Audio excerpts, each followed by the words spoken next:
Good afternoon. This is the GROW meeting. If someone in the back could kick the doors closed and lock everybody else out, that'd be great.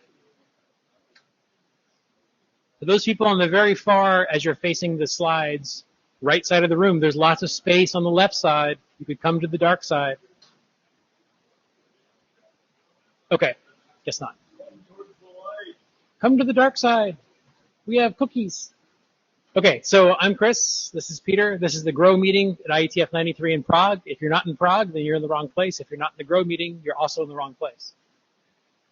Here's the note well. It's the new fancy note well. It's much shorter. You can read it quicker. See, it's all done. Yeah. We're going to play AV games for a second.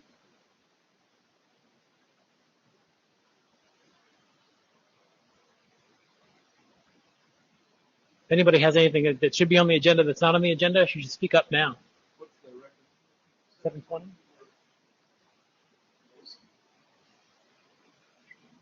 Resolution.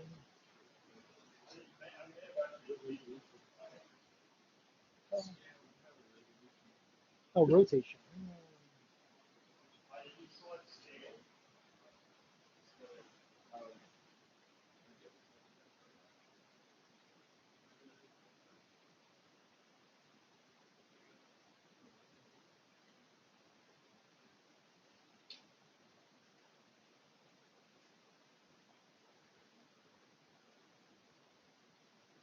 Ooh, look, that's good. I like your focus. It seems like it's totally on schedule. I'll just leave it like that. That's fine. All right, so we'll have a great display. So we have a draft status thing, then we're going to go over a couple of the current drafts that are in work for people to give some updates. Two quick things. John Scudder's not here, but his draft, he sent in a set of comments. It's I think he's almost all done. We're in last call at this point, which ends the week after the IETF ends. You all should make sure to read the draft. There's a bunch of implementations already in the field. It'd be good to make sure that what the draft is and the implementations are match up. For the ordering, we're going to have Job go before Sriram. So we'll see Thomas, then Job, then Sriram. So let's go over the draft status. Oops. Oh. All right. So the filtering threats, there's an update coming due to last call comments. I think this is the one that actually got a rev in today. So there should be a new version of this today. Eric had some pending comments from a discuss from IETF last call. The error handling document is, there's an update coming for that. Those folks have said that they forgot, and then we'll get back to it shortly. Filtering threats is actually on the PowerShell. Yes. Yep. The route leak problem definition is what Sriram's going to talk to us about today.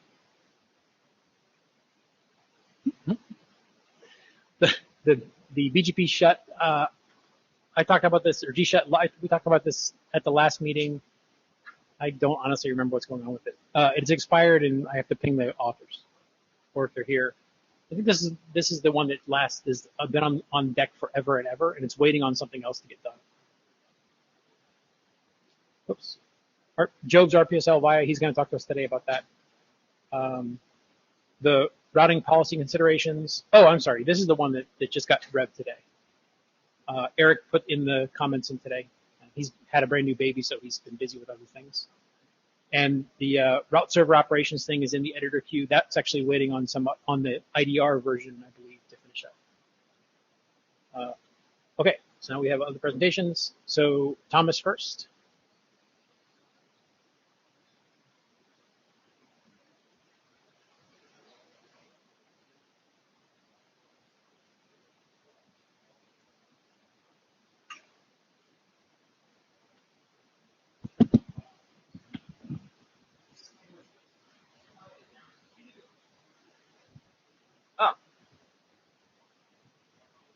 Do you hear me? Okay, good. Good. So my name is Thomas King, and I'm talking about the Black Hole IXP P2B community for black holing at IXP's internet draft that is joint work together with some folks from the RIX community and some other folks. Next, please. Let me quickly motivate this work. The problem is if you are connected to an IXP and hit by a massive DDoS attack, it might happen that you experience IXP port congestion, which means that that the massive DDoS attack congests your port at the IXP, and the legitimate traffic will then be disturbed by that. Next. That can be resolved by using black holing, which some IXPs already provide. And the idea is that you drop the black holing traffic already on the IXP platform so that it does not disturb with the legitimate traffic, and your IXP port congestion is resolved. The black holing itself is triggered by PGP announcements you add to your already working PGP announcements, and usually you take a more specific for that. Next. The draft actually is about a standardized or a commonly agreed triggering mechanism for black holing. The reason is that within the EURIX community, we looked at different triggering mechanisms that are already available at IXPs, and we have just a selection here of 5 IXPs, and you see that there are 5 different triggering mechanisms. So for our customers, it's quite cumbersome and complex to use these triggers at the different IXPs. And you also see that sometimes the triggering mechanisms collide with existing policy control at route server mechanisms. So, as I said, the idea was to draft a proposal which defines a commonly agreed way to trigger black hole. Next. For that, we had quite some discussion on the EURIX community for that, mainly in July and August last year, and we finally came up with a PGP community that is 6553566. The reason is that 65535 is a reserved ASN, and the whole number is in the well-known PGP community space and not used. So we might ask IANA to provide this number to us. And the good thing is that it doesn't conflict with any existing triggering mechanisms, so we can have those during a transition phase at the IXPs. Next. So then what happened? As I said, we drafted that internet draft, is submitted to the working group, and then we had quite some good discussions about this concept and the ideas. Let me quickly summarize what we discussed so far. First, Job Snyder's, Christian Seitz, and some other from the EURIX committee already requested to extend the BGP community for triggering black holes at IXPs and ISPs, so that you can also use this black hole community for triggering black holes at your transit provider or upstream provider. I'm from the IXP community, so that's completely fine with me. If that helps, we can do that. I'm happy to do the work for that, but I might need some guidance from the transit ISP guys. So I'm looking at Job especially. Job Snyder's, NTT. I'd be happy to help you document this properly. Thank you. That was fast, good. Then the next comment was from Job Snyder's and Jeffrey Haas. They requested that P2P speakers receiving a black hole announcement must add a no export or no advertise if it's not present to that announcement. I think that's a reasonable request. From my point of view, we should add such a statement in the draft. Already in the draft is that PGP speakers should add and not must add. So we should clarify that they have to do that. But before we can finally do that, we have to find a solution for the third proposal, because Jeffrey Hart requested that only that the black hole behavior should only be permitted if and only if it also contains no export or no advertise. From my point of view, that's a little bit harsh, but in the end, it's up to you guys. It's a working group decision. If you want to have that happen, we can do it. But as I said, my personal flavor is on the second proposal. So any comments on that already? Jeff Houston, APNIC. I'll actually go back to your example and why you chose AS65535. How soon we forget? Because RFC 7300 of June or July 2014 said, don't use that particular AS number and a couple of others. Just do not use it. So if you are going to pick one, that was a bad choice. Oops. Try a different number. Okay, sure, we can work on that, but Joel Yeagley. I wasn't going to comment on that, but yeah, I mean, this is something that will be coordinated with IANA when we actually get around to the point of picking a number. So I think we'll be cognizant and mindful of, yeah, existing art. Thanks for the comment. Can you please do me a favor and send me a hint to this particular RFC, because I am not aware of it, so that I can find it. That would be nice. My name is Thomas King. Thanks. Good. And the next step would be a working group adoption, if that's fine with the working group.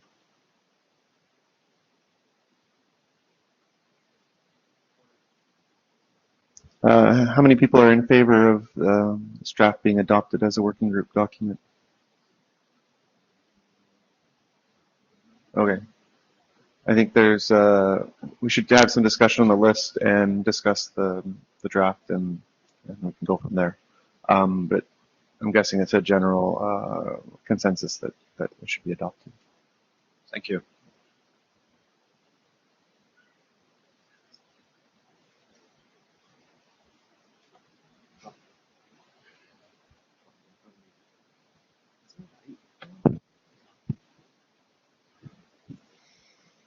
Hi everyone, my name is Job Snyders. I work for NTT Communications.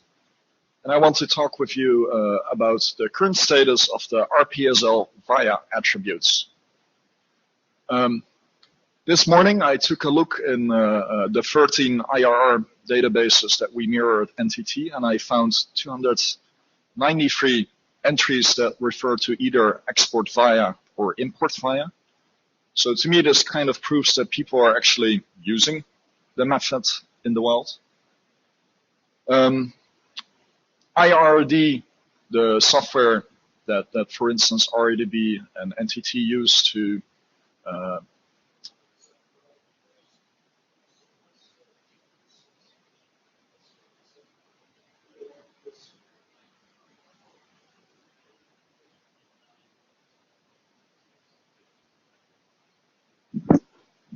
Yeah. I like him better, sorry. There we go. All right. So IRD supports it and is deployed at major sites. The RIPE server also will accept the attributes and do some syntax checking on what is presented. And this covers the two major IRR server implementations that are out there in the wild. And there's also an actual organization that does interpretation of these attributes, namely the Amsterdam Internet Exchange route servers. It is through these attributes that you can control what is either exported towards your ASN or how you want your routes to propagate to other participants at that particular Internet Exchange. Maybe there are other deployments in the wild, I don't know, but this is what it is today. Next slide, please. Here are some examples from the wild. It appears that most people seem to be using these attributes to announce, to have their routes propagate through the route server to all participants except a few. For instance, maybe except your customers. But I didn't dive deep enough into this to make a clear assessment what it is they actually do. But it proves its use.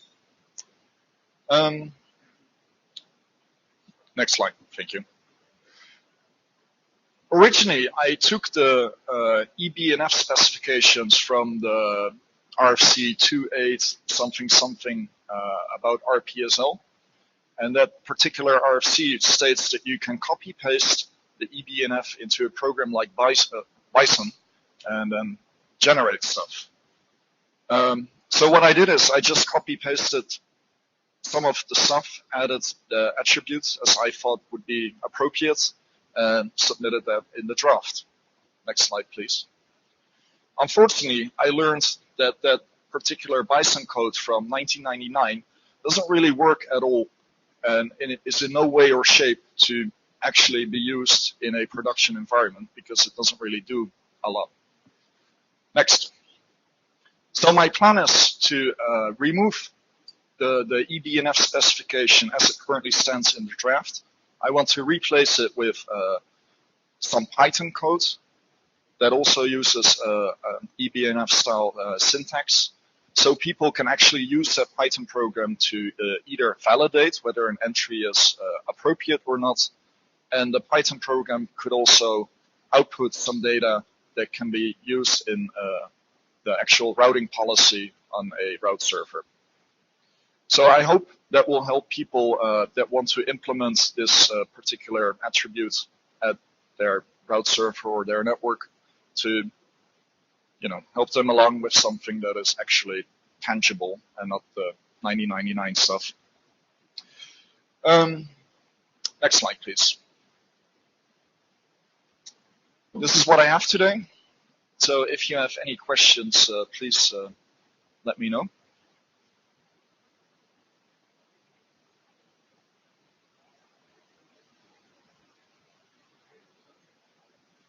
So you'll update, provide an update of the draft, and then if there's any discussion on the list, we can go from there. And if it's all right, then we'll go last call after you have updated the draft and presented it to the list.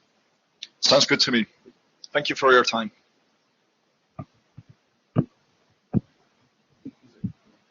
It's too big to fit in. Yeah.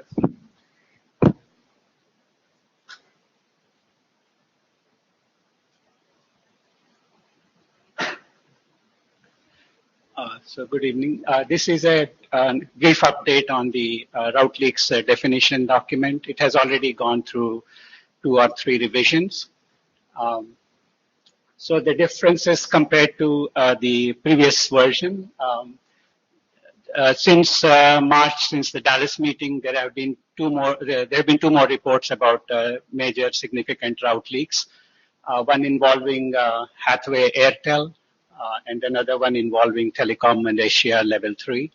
So these 2 both fall into the Type 1 category.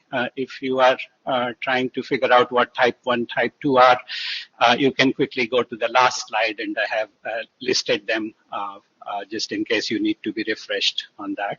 But hopefully you know the different types. Type 1 is basically where the update makes a U-turn at a it should not be propagating from a customer to a provider, but it does. A customer leaks it to a provider. So both of these incidents in March and again in June fall into the Type 1 category. And then we added again the example of Telecom Malaysia via Level 3 in Type 2 as well. Type 2 basically says that it's not the whole full prefix, but it's a sub-prefix, a more specific that is making the U-turn or it's being leaked from a customer to a provider. And what happened in this case is that not only did Telecom Malaysia leak 179,000 prefixes towards Level 3, and Level 3 propagated them, accepted and propagated them. That 179,000 number also happened to include 10,000 which were sub-prefixes. And those were meant to, they were not meant, I mean, the aggregates of those were already announced, but in this case, while the leak happened, they also got deaggregated, and the sub-prefixes kind of made a U-turn. From Malaysia Telecom towards Level 3 and into the larger internet. So those additional examples of incidents have been added, and Brian Dixon is included as an author now, and we have added several new references that are quite relevant. Next slide, please. So this is just to give you a little bit more a view of what actually happened in the case of Hathaway Airtel route leaks involving Google prefixes. So this is not the complete view, but it's a partial view that makes it clear how this route leak was propagating. So Google peers with Hathaway in India, and they share some 336 prefixes with Hathaway. Hathaway leaked them to Airtel. Normally, Orange, a lot of Google users in France, Europe would go through Orange. Their data would go through Orange to level 3 to Google. That would be the normal data path. But in this case, Hathaway leaked those prefixes to Airtel. Airtel didn't detect it and propagated it on. And because of the preference of, you see all those links labeled as C2P, P2P, etc. Any prefixes that come from a customer are preferred over prefixes learned from a peer or a provider. And in this case, it was set up to for the Hathaway leak to propagate through Airtel to Orange, SA, and level 3 because of that policy, preferred customer policy. So as a result, millions of users in Europe and also in Singapore and other places in Asia, their traffic ended up at Hathaway and got dropped on the floor there because of lack of capacity. So that's, so this is we've been talking about these examples and how to tackle this in the other draft, the solution draft. Next slide. So here I thought I'll talk a little bit about trying to differentiate between accidental versus intentional. And this discussion came up on the IDR list. Most route leaks you might think are accidental, maybe 99% of them. You can pick a number, but certainly a large, vast majority. And 1% may be a small fraction, like 1% may be intentional or malicious. And some examples of the malicious ones would be intentional leak of a more specific prefix, as in the Capella Pilasov demo. So a more specific prefix is maybe intentionally leaked with the AS path intact so that there is path poisoning. And exactly like in Capella Pilasov, the update propagates everywhere and wins over the less specific. So that could happen accidentally, like we saw in the previous slide with Malaysia Telecom level 3, but it could also be intentional or malicious. The next example is, sorry, go back please. So the attacker keeps the legitimate origin AS but removes all other preceding ASs in the AS path. So shortens the AS path. And by doing this, his announcement will have a shorter route to the destination. Also, here the attacker is trying to deceive the origin validation, assuming that RPKI and origin validation are being used. By doing this, the attacker is also trying to deceive origin validation because the legitimate AS is still showing as the origin. So these are examples, and the third one could be, question is like, is there a new attack vector? Suppose we do come up with some solution which involves putting some new bits to try to detect route leaks. And can those new bits, if they are unsecured, can they be used as a new attack vector by an attacker by changing those bits, altering those bits? So by looking at these, one might think of differentiating between unintentional or accidental versus intentional or malicious. Next slide, please. So just once you start thinking, we are getting in a little bit into the solution here, but that's not the intent in GROW. GROW's, the work here is mainly to define the route leaks, which we have done, and they are documented in the definition draft. But forgive me here for going a little bit into the solution, but just this one slide. So the solution steps, if you are concerned about the accidental versus intentional, what would happen as you start considering the solution? So initially, current BGP it is vulnerable to the accidental, which may be 99%, or you can pick your number. And it's also vulnerable to the malicious, the 1% route leaks. So if we start working towards a solution, for example, put some route leak protection bits, as in the other draft, the solution draft in IDR. If we start incorporating a solution, then new attack vectors can begin to happen. So in this case, if you have those route leak protection bits and you have the RPKI origin validation, what happens is that it is able to detect the accidental 99%, but it's not yet. We don't yet have the capability, or the attacker can do something to bypass the detection, and that would be a malicious attack. That would still be in the 1% ballpark. And then if those bits, so it does provide you benefit. It solves the accidental route leaks problem, but it still leaves the malicious attacks unresolved or unsolved. And when we go to secure those bits, then the 99% accidental as well as the 1% malicious, they are all detected and mitigated by the solution. Next slide, please. So I'll have a presentation about the solution on Friday in CIDR. I already did that in an interim meeting with IDR 3 weeks ago. So since then, there has been substantial discussion about the solutions draft on the IDR list, and it's been adopted by the chairs as a working group draft now. Next slide, please. So if you're interested in more details about the solution proposal, please come to the CIDR meeting on Friday. And so finally, coming back to the definition draft, so all the comments we received quite a few comments from many people, and they have been all incorporated, and draft has been revised already 2 or 3 times. So possibly it's a good time to request working group last call on the definition draft.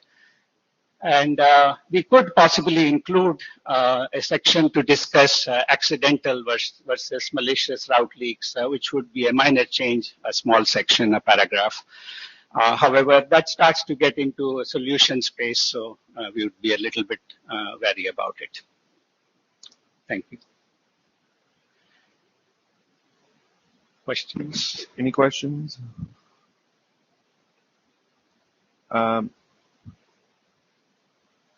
Okay. So I understand you think it's ready for last call at this point? Yeah, we think so. Okay. Then I think we can start last call and see how many comments that triggers, and see what the next step is from there. Sometimes it goes smoothly, and sometimes it generates a lot more feedback. So. Thank you. Thank you. That's it. So if there's nothing else, we will see you in Yokohama.